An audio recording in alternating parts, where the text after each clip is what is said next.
안녕하십니까 신학생들, 교단 목회자님들, 성도님들. 오늘은 근거 없는 믿음은 도박이라는 주제를 가지고 말씀을 선포합니다. 특히 파스칼이 팡세에서 말한 도박, 이거에 대해서 고찰하면서 근거 없는 믿음을 우리는 가져서는 안 된다는 것이죠. 이거 상당히 중요하니까 성경책과 필기도구를 꼭 꺼내 들고 중요한 구절을 메모하면서 들어보시기 바랍니다. 본문 말씀은 에베소서 1장 16절로 19절 말씀입니다.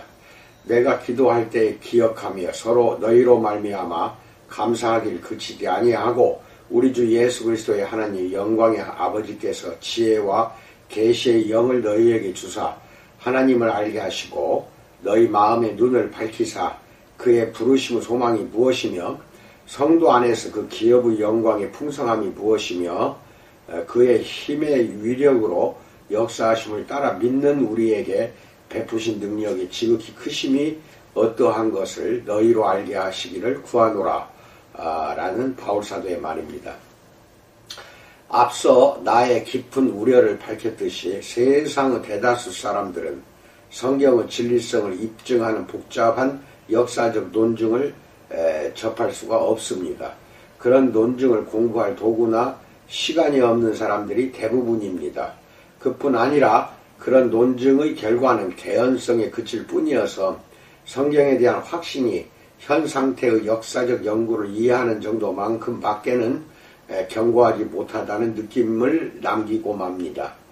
그래서 성경의 진리성을 정당하게 확신하되 누구나 볼 수 있는 증거에 입각한 길을 찾는 것이 나의 관심사였습니다. 역사적 교육을 받지 못했거나 신축 연구에 몰두할 시간이 별로 없더라도 이것은 해야 된다는 것입니다. 첫째, 내 아내를 확신하는 길은 무엇인가를 알아봅니다. 이 접근을 이런 식으로 생각해 볼 수 있습니다. 아내가 다른 남자와 바람을 피우지 않고 내게 정절을 지키고 있다는 확신에 견주어 보는 것입니다. 나는 어떻게 아내의 정절을 정당하게 확신할 수 있을까요? 사설 탐정을 고용하여 필요한 감시를 맡겨서 아내가 미래를 즐기고 있지 않음을 입증하는 것도 한 가지 방법입니다. 그러나 이 방법은 사설 탐정이 꼼꼼하지 못할지도 모른다는 염려를 안겨줍니다. 그는 뭔가를 놓칠 수도 있습니다. 아내가 눈치채고 그를 엉뚱한 곳으로 따돌린 뒤 외도를 즐길 수도 있습니다. 이 방법으로는 걱정과 의문을 떨칠 수 없을 것입니다. 완전히 안심하고 정당하게 확신할 수 있는 유일한 길은 아내의 인품에 대한 직접적 인식에 근거하는 것입니다. 오랜 세월에 걸쳐 나는 아내를 속속들이 알게 되었습니다. 아내가 성실하고 거룩하고 하나님을 경외하며 그리스도와 내게 헌신되어 있다는 깊은 증표들이 내게 보입니다. 이것은 사설 탐정이 입증할 수 없는 실체입니다. 내가 직접 겪어서 아는 것이지 수량화할 수는 없습니다. 만약 수량화된다면 그 위력을 잃을 것입니다. 아내의 성품이 입증되려면 수치가 좀 더 높아져야 하는 것이 아닌가 하는 의문을 떨칠 수 없을 테니 말입니다. 이것은 그런 것이 아니라 더 직접적이고 직관적입니다.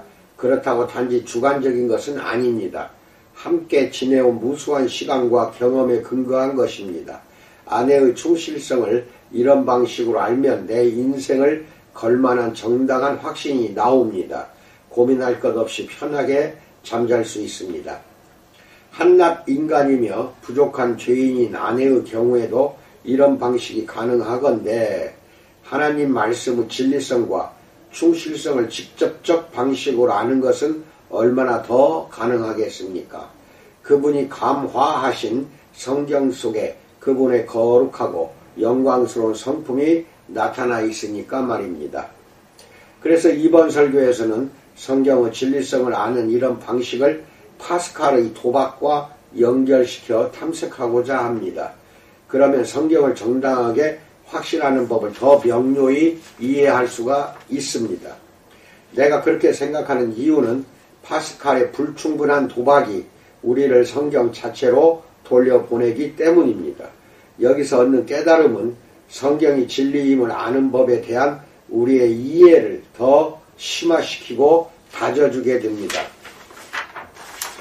두 번째, 파스칼의 도박, 하나님께 모험해보라 라는 것에 대해서 알아봅니다. 블레이즈 파스칼은 1662년에 사망한 프랑스의 수학자 겸 철학자입니다. 가장 유명한 작품이 파스칼의 팡세. 팡세는 우리말로 생각들 이런 뜻입니다. 팡세입니다. 팡세 제233편에 그는 하나님을 믿을지 여부를 어떻게 결정한 것인가에 관하여 도박을 제안했습니다. 이 도박의 대중적 형태는 내 생각에 다분히 오도의 소지가 있습니다. 이 설교에 다루는 이유도 그래서입니다. 그 도박이 어떻게 우리를 오도하는지를 보면 하나님과 그분의 말씀을 정당하게 믿게 되는 과정이 한결 오히려 분명해집니다. 믿음이란 모험에 기초한 것이 아닙니다. 도박의 골자인즉 과감히 하나님을 믿으면 위험부담은 별로 없지만 이득의 가능성은 엄청나다는 것입니다. 다시 말해서 하나님이 없다는 쪽에 걸었다가 자신이 틀렸다고 밝혀지면 결과는 지옥불이라는 영원한 손해에 들어가게 됩니다. 하지만 하나님이 존재한다는 쪽에 걸면 설령 그것이 오류로 밝혀지더라도 별로 잃을 것이 없습니다. 그러니 하나님께 모험해 보십시오. 이 도박을 파스칼 자신의 말로 들어보면은 이렇습니다. 하나님은 존재하거나 부재하거나 둘 중 하나다. 그렇다면 우리는 어느 쪽으로 기울 것인가? 이것은 이성으로 될 문제가 아니다. 이쪽이냐 저쪽이냐에 따라 극한의 무한한 간격이 벌어지는 도박이다. 당신은 어느 쪽에 걸 것인가? 이성으로는 두 명제 중 어느 쪽도 입증될 수가 없다. 당신은 도박해야만 한다. 다른 여지가 없다. 이미 일은 시작되었다. 그러니 어느 쪽을 택할 것인가? 어느 한쪽을 택한다 해서 당신의 이성에 충격이 더할 것도 아니다. 어차피 선택이 불가피하기 때문이다. 하지만 당신의 행복은 어떨까? 하나님이 존재한다는 쪽에 걸 때의 득실을 따져보자. 얻으면 다 얻지만 잃을 것은 하나도 없다. 그러니 그분의 존재 쪽에 주저없이 도박하라. 무한히 행복한 삶을 얻을 가망은 무한하지만 그에 비해 잃을 가망은 유한하다. 득의 가망은 무한한데 실의 가망은 그렇지 않다면 주저할 때가 아니다. 어디든 무한한 쪽에 전부 걸어야 한다. 따라서 우리의 명제는 무한히 유효하다. 득실의 위험률이 똑같은 도박에서 유한을 걸고 무한을 얻는 것이다. 이는 입증 가능한 원리이며 인간이 수용할 수 있는 진리가 있다면 바로 이것이다 라고 파스칼은 말하고 있습니다. 세 번째, 하나님의 존재는 실체가 아니라 가능성이다 라는 것에 대해서 알아봅니다. 대중적으로 이해되고 있는 파스칼의 도박은 거기서 끝납니다. 그리하여 우리를 오도합니다. 왜 오도할까요? 이런 생각이 우리를 오도하는 이유는 하나님을 믿어 구원에 이르는 믿음이 참되시고 불가항력적으로 아름다우신 그분을 보지도 않고 내리는 그런 선택이라는 인상을 주기 때문이다. 이 도박에 따르면 하나님이 정말 계신지 당신은 모른다. 하나님 자신은 당신에게 실체가 아니라 하나의 가능성일 뿐이다.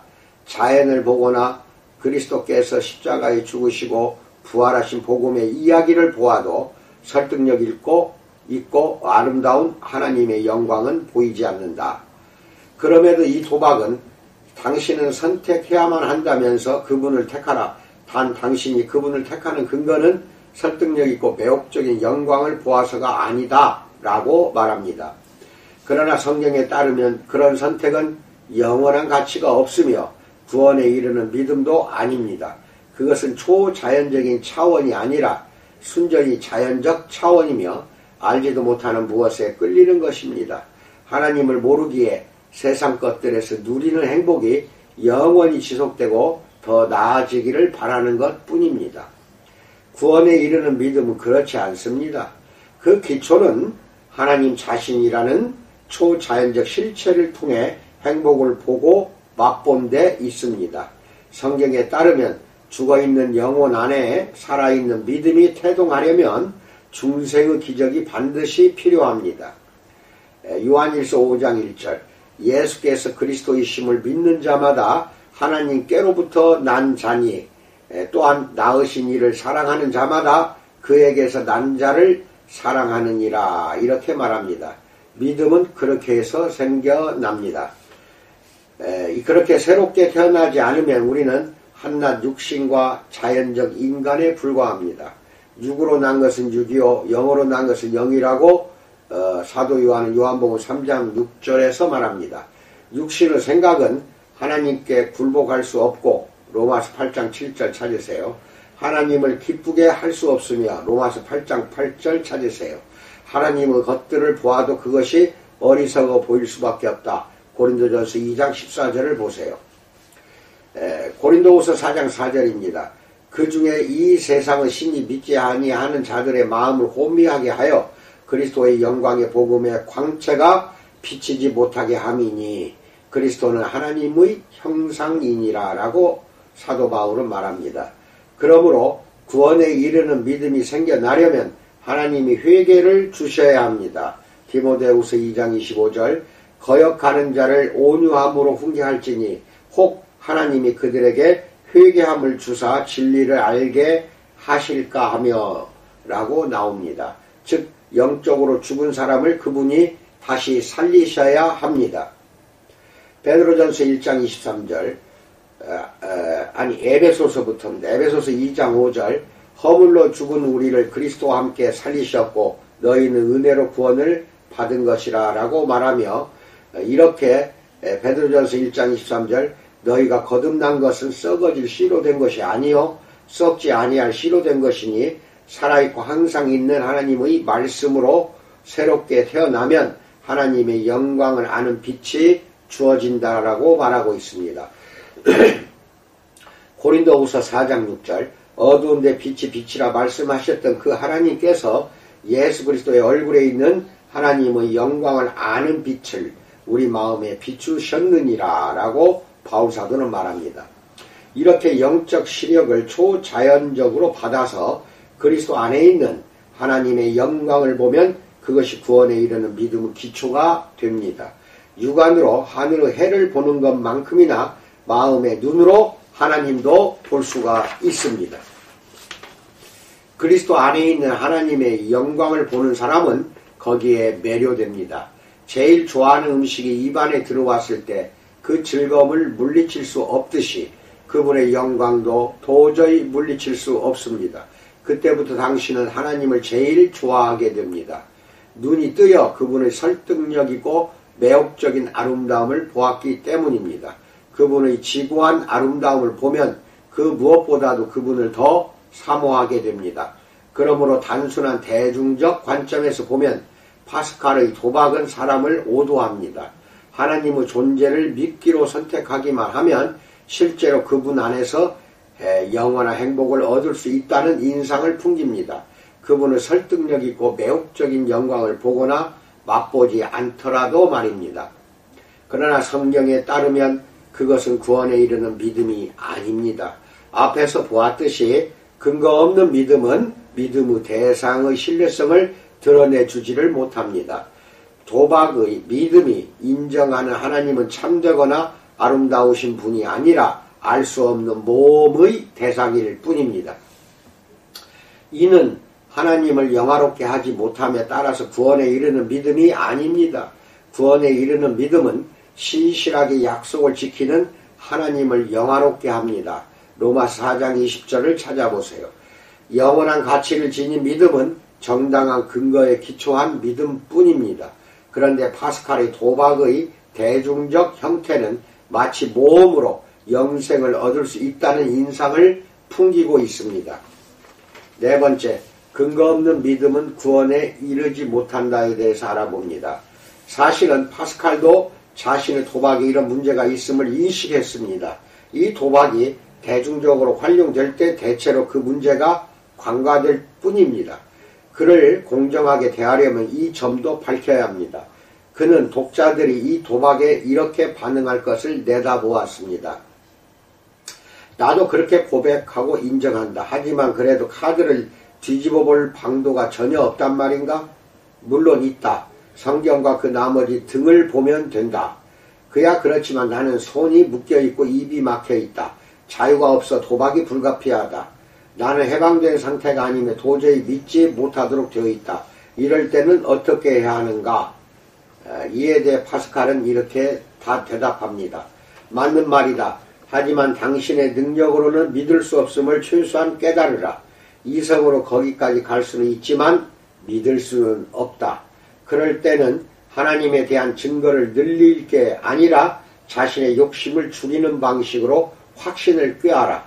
당신은 믿음을 얻고 싶은데 방법을 모른다. 자신의 불신을 치료하고 싶어 회법을 구한다. 한때 당신처럼 묶여 있었으나 지금은 가진 것을 전부 거는 사람들에게 배우라. 그들은 당신이 따를 길을 알고 있고 당신이 고치려는 병을 고침받았다. 이렇게 파스칼은 말합니다. 파스칼이 생각한 불신의 치료책이 정확히 무엇인지는 간결한 판세만 보아서는 알기 어렵다. 그의 기본적 답은 이것이다. 마치 믿는 것처럼 일단 믿음의 길에 나서라. 그러면 곧 눈이 열려 모든 것이 확실히 보일 것이다. 당신에게 말하건대 이 길에 한 발짝을 내디딜 때마다 득은 더없이 확실해 보이고 위험은 아예 사라져 결국 당신이 뭔가 확실하고 무한한 것에 도박했음을 알게 된다. 당신 쪽에서 하나도 내놓은 게 없이 말이다. 이렇게 파스칼은 말합니다. 파스칼의 말이 이런 뜻이었다면 얼마나 좋으랴. 하나님의 말씀에 푹 젖어 중생의 기적을 갈구하라. 그러면 그분의 말씀을 통해 눈이 열리는 확신의 기적이 벌어질 것이다. 참고로 베드로전서 1장 23절 읽으세요. 하지만 안타깝게도 그의 말은 그런 뜻이 아닙니다. 천주교 성사를 중시했던 그는 다른 길을 내놓았습니다. 성수를 받고 미사를 올리는 등 마치 믿는 것처럼 행동한 사람들을 따르라며 그렇게만 해도 자연히 믿게 될 것이라고 구도자들에게 조언했습니다. 내 생각에는 이는 좋은 조언이 아닙니다. 하지만 이 도박의 복잡한 실상은 지혜롭고 엄숙한 도전입니다. 성수와 미사를 통해 믿음을 구하라는 도전이 아니라 무한한 것들이 걸린 문제임을 깨달으라는 도전입니다. 구원에 이르는 믿음은 도박이 아니라 필수입니다. 그리스도라는 문으로 들어가는 일입니다. 복음을 통해 하나님의 매혹적인 아름다움의 첫 맛을 보고 그 설득력 있고 주체할 수 없는 맛에 불가항력적으로 이끌리는 일입니다. 파스칼의 도박은 하나님을 믿는 데만이 아니라 하나님의 말씀을 믿는 데도 적용됩니다. 충분한 근거도 없이 모험을 거는 것은 성경을 영화롭게 하지 못합니다. 하나님의 말씀은 누가 동전을 던져 믿는다 해서 존귀해지는 것이 아닙니다. 앞서 말했듯이 사실 그런 믿음은 아무런 가치도 없습니다. 이는 마치 남자가 둘 중 어느 여자와 결혼할지를 동전을 던져 정하는 것과 같습니다. 선택된 여자는 그 선택의 이유다운 이유가 없음을 압니다. 하나님의 말씀을 믿되 그분을 영화롭게 하는 믿음에 그만한 기초가 있습니다.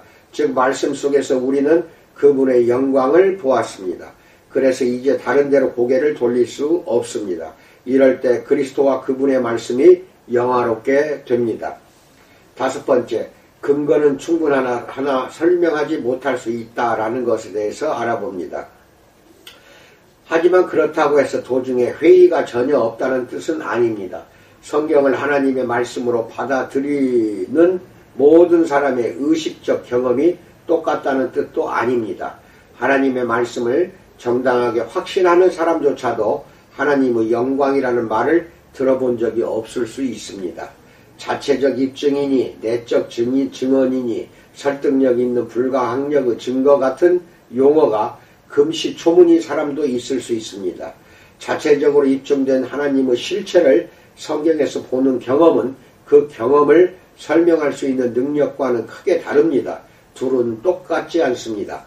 성경을 정당하게 확신하면서도 그 경험을 묘사할 충분한 표현을 찾지 못한 사람들이 부지기수입니다.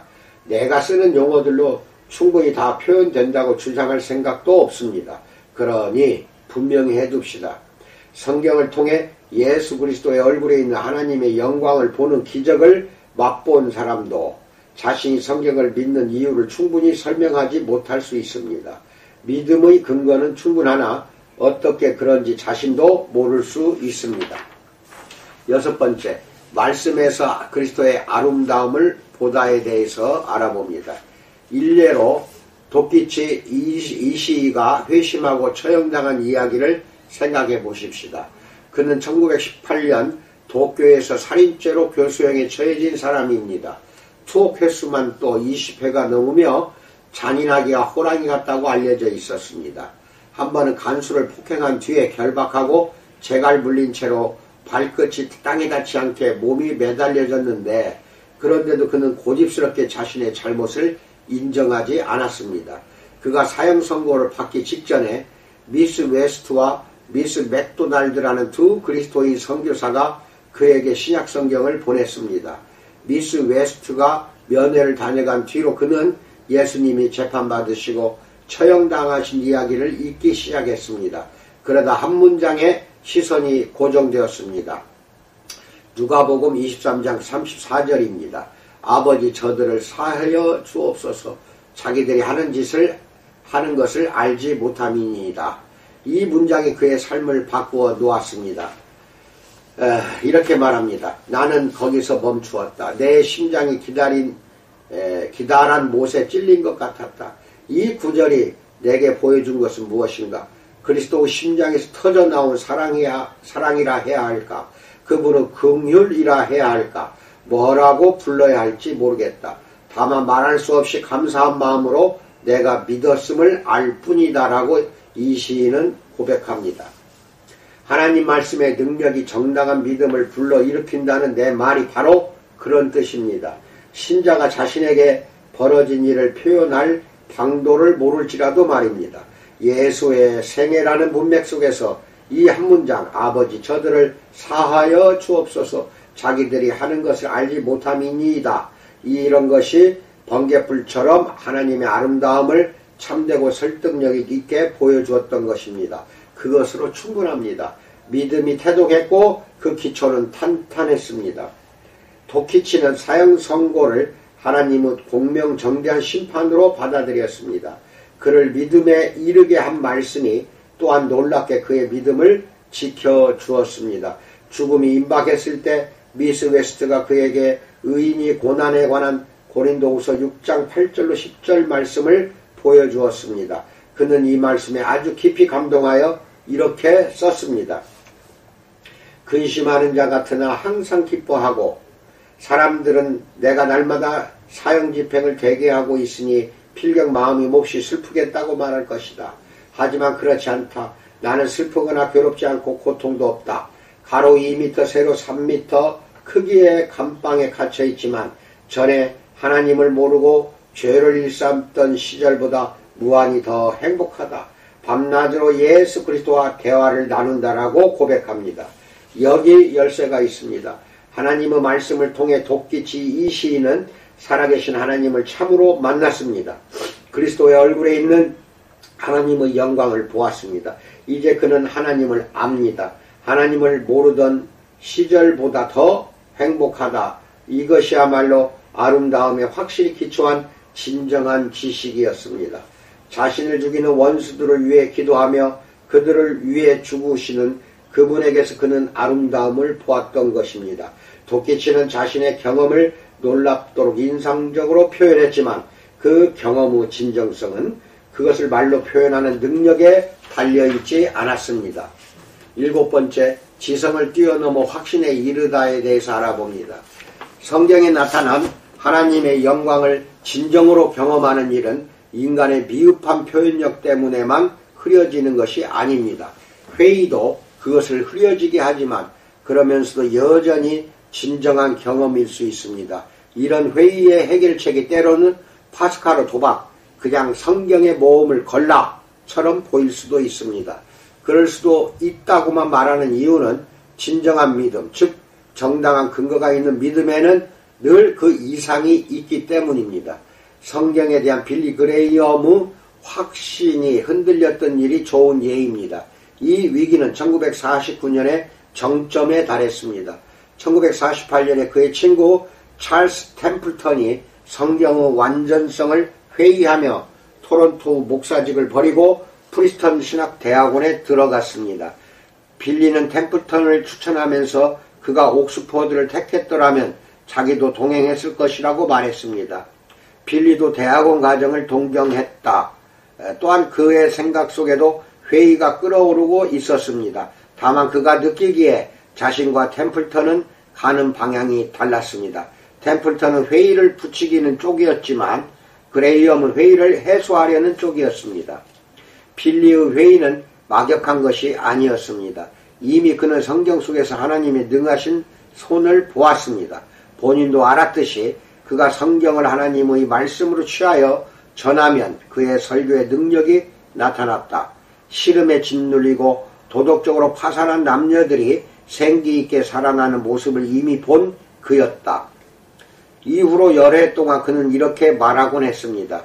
내가 성경에 있는 그대로 아무런 이의나 의심이나 주저함이 없이 전하면 하나님이 나 이상의 능력을 주신다.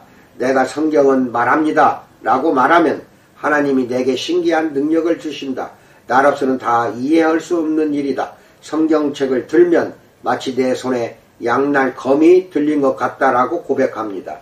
그런데 1949년에 그의 영혼의 전투가 벌어졌다. 그의 전기를 쓴 존 폴락의 말을 들어보자. 그는 곧 단호히 결단해야만 한다. 하나님이 말씀하셨는지 여부를 연구하며 평생을 보낼 것인가, 아니면 비록 죽을 때까지 자세한 전말을 다 모를지라도 평생 하나님의 사신으로서 메시지를 전할 것인가. 지적으로 정직한 사람이라면 성경을 활용하기 전에 성경의 기원에 대해 전부 알아야 할까? 종교를 말할 자격은 신학 교수들에게만 있는 것일까? 아니면 일개 미국인이나 정그르무지한 불황민이나 심지어 어린아이도 다른 사람을 그리스도께로 인도할 수 있을까? 이렇게 말합니다.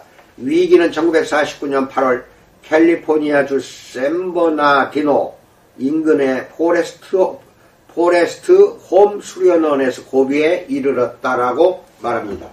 빌리는 몹시 심란했다. 식후에 그는 저녁 예배에 가지 않고 통나무집 숙소에 들어가 성경의 권위에 관한 성경 본문을 다시 읽었다. 율법을 성취하신 그리스도의 태도를 묵상했다.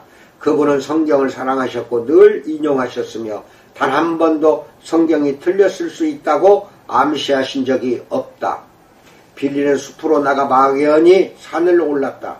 걸으면서 기도했다. 그는 자신이 위기에 도달했음을 알았다. 지성만으로는 권위의 문제를 해결할 수 없음을 그는 깨달았다. 지성을 뛰어넘어야 했다. 그래서 다시 돌아가 성경책을 들고 달빛 아래로 나갔다. 그루터기가 나와 그 위에 성경책을 놓았다. 그리고 무릎을 꿇고 기도했다. 오 하나님, 제가 증명할 수 없는 것들이 있습니다. 찰스 템플턴을 비롯한 다른 사람들이 제기하는 어떤 의문들에 저는 답할 수 없습니다. 하지만 믿음으로 이 책을 하나님의 말씀으로 받아들입니다. 라고 고백합니다. 그 이후로 빌리 그레이엄의 확신은 어림짐작에 기초했을까? 그도 파스칼의 도박을 한 것일까? 믿음으로 이 책을 하나님의 말씀으로 받아들입니다. 라는 고백에 정당한 근거가 있었을까? 물론 그 순간에 그의 마음을 나는 알 길이 없습니다. 여기서 내 요지는 이런 회의의 해결이 무모한 비약일 필요는 없다는 것입니다. 그는 무모하게 비약한 것이 아닙니다. 30살의 그레이엄은 이미 성경에서 하나님을 충분히 보았습니다. 자신이 설교할 때도 하나님 말씀의 능력을 맛보았습니다. 그의 경험뿐 아니라 수많은 사람들의 경험이 우리에게 가르쳐주는 바는 이것입니다. 자체적으로 입증되는 하나님의 영광을 성경 속에서 보는 일은 대개 공격받고 있습니다. 오늘 보고 맛보고 알아서 정당하게 확신한 내용이 내일은 흐려질 수도 있습니다. 8번째, 믿음에 이르는 길에는 반드시 전투가 있다라는 것에 대해서 알아봅니다. 조나단 에드워즈는 그런 경험을 이렇게 기술했습니다. 희한하게도 똑같은 사람이 성경의 똑같은 대목을 읽더라도 어떤 때는 큰 감화를 받고 그 속에서 놀라운 영광, 즉 적절하고 명쾌한 표현, 뛰어난 위엄, 통일성, 조화를 보는데 어떤 때는 그 똑같은 사람에게 그것이 따분하고 초라하고 엉뚱하고 모순되어 보인다라고 고백합니다. 다시 말해서 하나님은 인간의 사고에 깨달음을 주시는 그분의 일이 전투 없이 승리하도록 정하지 않으셨다는 것입니다. 물론 원하시면 그분은 시종일관 자신을 완전히 명확하고 설득력 있게 보여주실 수 있습니다. 그러면 시력이 흐려지는 경험이 아예 없을 것입니다. 하지만 우리가 성경과 경험을 통해 알다시피 그분은 그런 식으로 일하지 않으십니다. 하나님이 모든 성도에게 그분의 영광을 시종일관 가장 또렷이 보여주신다면 에베소 교인들을 위한 바울의 이런 기도는 없었을 것입니다. 바울은 이렇게 기도했습니다. 에베소서 1장 17절로 19절. 우리 주 예수 그리스도의 하나님 영광의 아버지께서 지혜와 계시의 영을 너희에게 주사 하나님을 알게 하시고 너희 마음의 눈을 밝히사 그의 부르심의 소망이 무엇이며 성도 안에서 그 기업의 영광의 풍성함이 무엇이며 그의 힘의 유력으로 역사하심을 따라 믿는 우리에게 베푸신 능력의 지극히 크심이 어떠한 것을 너희로 알게 하시기를 구하노라. 바울의 신자들이 마음의 눈으로 설득력 있는 영광을 보게 해달라고 기도했습니다. 하나님의 말씀 속에 약속하신 그 영광은 곧 부르심의 소망과 기업의 영광입니다. 이런 것들을 보는 영적인 눈이 엄연히 존재하지만 그 시력은 공격받고 있습니다.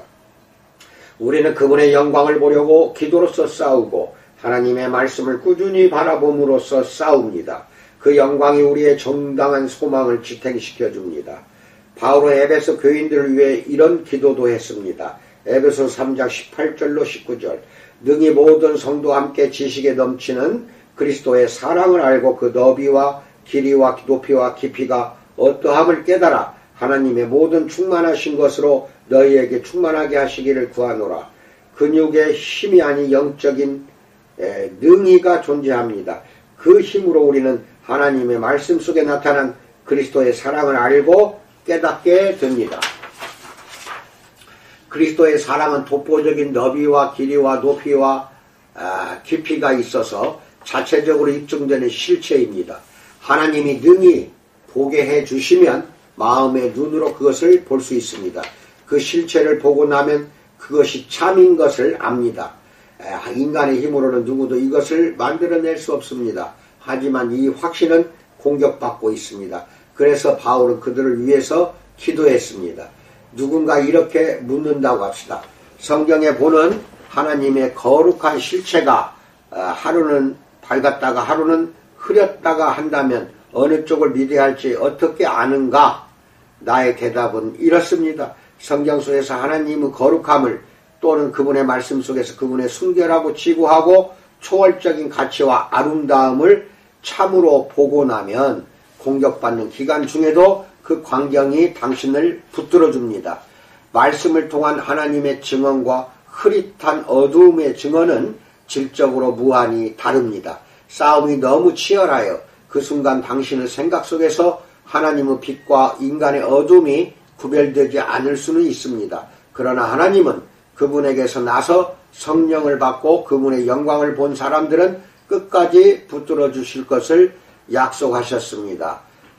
고린도전서 1장 8절로 9절, 데살로니가 전서 3장 13절, 유다서 1장 24절로 25절 찾아보세요. 때가 되면 그분이 직접 나서서 구름을 걷어내고 당신에게 다시 똑똑히 보게 해 주십니다. 시편 42편 5절을 보세요. 예수님이 요한복음 17장의 기도를 통해 가르쳐 주셨듯이 그분은 이 땅에 계실 때 제자들의 사고 속에 조명의 사역을 시작하셨고 자신이 떠나신 뒤로 이를 보존하실 일을 하나님이 아버지께 맡기셨습니다. 여태 그분은 제자들에게 아버지의 영광을 계시하셨습니다. 요한복음 17장 4절과 22절. 아버지께서 내게 하라고 주신 일을 내가 이루어 아버지를 이 세상에서 영화롭게 하였사오니 내게 주신 영광을 내가 그들에게 주었사오니 이는 우리가 하나가 된 것 같이 그들도 하나가 되게 하려 함이니이다. 예수의 요지는 이것입니다. 그분이 제자들에게 아버지의 영광을 계시하신 것은 자신의 진전성을 그들에게 알리기 위해서였습니다. 그런데 이제 떠나실 나를 대비하여 그분은 그 조명을 제자들 안에 보존해 주실 것을 아버지께 부탁하십니다. 요한복음 17장 6절로 17절 봉독합니다. 세상 중에서 내게 주신 사람들에게 내가 아버지의 이름을 나타내었나이다. 그들은 아버지의 것이었는데 내게 주셨으며 그들은 아버지의 말씀을 지키었나이다. 지금 그들은 아버지께서 내게 주신 것이 다 아버지로부터 온 것인 줄 알았나이다. 나는 아버지께서 내게 주신 말씀들을 그들에게 주었사오며 그들은 이것을 받고 내가 아버지께로부터 나온 줄을 참으로 아오며 아버지께서 나를 보내신 줄도 믿었사옵나이다. 내가 그들을 위하여 비옵나니 내가 비옵는 것은 세상을 위함이 아니요 내게 주신 자들을 위함이니이다. 그들은 아버지의 것이로소이다. 내 것은 다 아버지의 것이요 아버지의 것은 내 것이온데 내가 그들로 말미암아 영광을 받았나이다.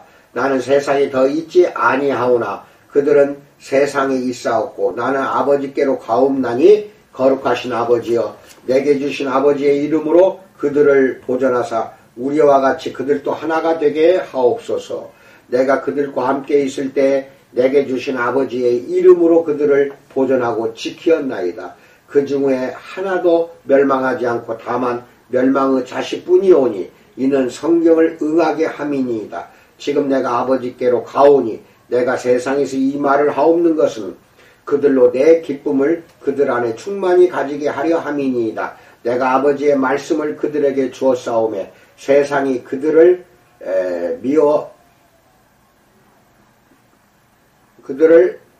미워하였사오니 이는 내가 세상에 속하지 아니함 같이 그들도 세상에 속하지 아니함으로 인함이니이다. 내가 비옵는 것은 그들을 세상에서 데려가시기를 위함이 아니요 다만 악에 빠지지 않게 보존하시기를 위함이니이다. 내가 세상에 속하지 아니함 같이 그들도 세상에 속하지 아니하였사옵나이다. 그들을 진리로 거룩하게 하옵소서. 아버지의 말씀은 진리니이다 라고 기도합니다. 이 기도의 취지는 우리에게 다음과 같은 깊은 확신을 주기 위해서입니다. 13절을 보세요. 즉 그분이 나타내신 아버지의 영광은 한번 주어지면 결코 잃을 수 없습니다. 또 하나 확실한 것이 있습니다. 예수님의 기도는 그 제자들만 위한 것이 아니라 친히 밝히셨듯이 21세기 우리 신자들을 위한 것이기도 합니다. 요한복음 17장 20절 내가 비옵는 것은 이 사람들만 위함이 아니요 또 그들의 말로 말미암아 나를 믿는 사람들도 위함이니 이렇게 요한복음 17장 20절에서 밝히고 있습니다. 요컨대 말씀 속에서 하나님의 영광을 보는 초자연적 선물이 비록 공격받고 있긴 하지만 그렇다고 긴가민가한 경험은 아닙니다. 하나님은 기껏 사람들을 거듭나게 하여 새로운 눈을 주시고는 결국 죽어서 영원히 눈멀게 하시는 분이 결코 아닙니다. 로마서 8장 35절입니다. 주께서 너희를 우리 주 예수 그리스도의 날에 책망할 것이 없는 자로 끝까지 경고하게 하시리라. 고린도전서 1장 8절 9절입니다. 너희를 불러 그의 아들 예수 그리스도 우리 주와 더불어 교제하게 하시는 하나님은 미쁘시도다. 빌립보서 1장 6절 너희 안에서 착한 일을 시작하신 이가 그리스도 예수의 날까지 이루실 줄을 우리는 확신하노라. 로마서 8장 35절 누가 우리를 그리스도의 사랑에서 끊으리요. 환난이나 공고나 박해나 기근이나 적신이나 위험이나 칼이랴 이렇게 말합니다. 마지막으로 9번째 진정한 믿음은 도박이 아닙니다. 성경이 하나님의 말씀임을 정당하게 확신하게 해주시는 그분의 역사는 우리의 중생과 어떤 관계가 있는가요? 이번 설교에서 파스칼의 도박을 통해 보았듯이 진정한 믿음, 즉 구원에 이르는 믿음, 하나님을 영화롭게 하는 믿음은 어린 짐작에 기초할 수 없습니다. 그리스도를 통한 하나님의 실체를 성경에 계시된 대로 받아들이는 이런 도박이 아닙니다. 믿음의 대상에게 영광이 되는 믿음이란 오직 정당한 신뢰뿐입니다. 도끼치 이시의 경험이 예시해 주듯이 그런 정당한 신뢰에 이른 사람도 그것을 말로 충분히 표현하지 못할 수 있습니다. 또 빌리 그레이엄의 경험이 예시해 주듯이 성경 속에서 하나님의 진리를 보는 참된 눈은 공격받고 있습니다. 결국 신자가 그 싸움에 이기는 것은 인력으로 되는 것이 아니라 하나님의 역사입니다. 그것이 성령의 내적 증언에 대한 역사적 가르침의 배후에 깔려있는 진리입니다. 이제 거기로 넘어가 보기로 합니다. 이상입니다. 우리 이 영상을 보는 모든 분들 가정과 지교에 주님의 충만한 복이 임하기를 주님의 이름으로 간절히 축원드립니다. 감사합니다.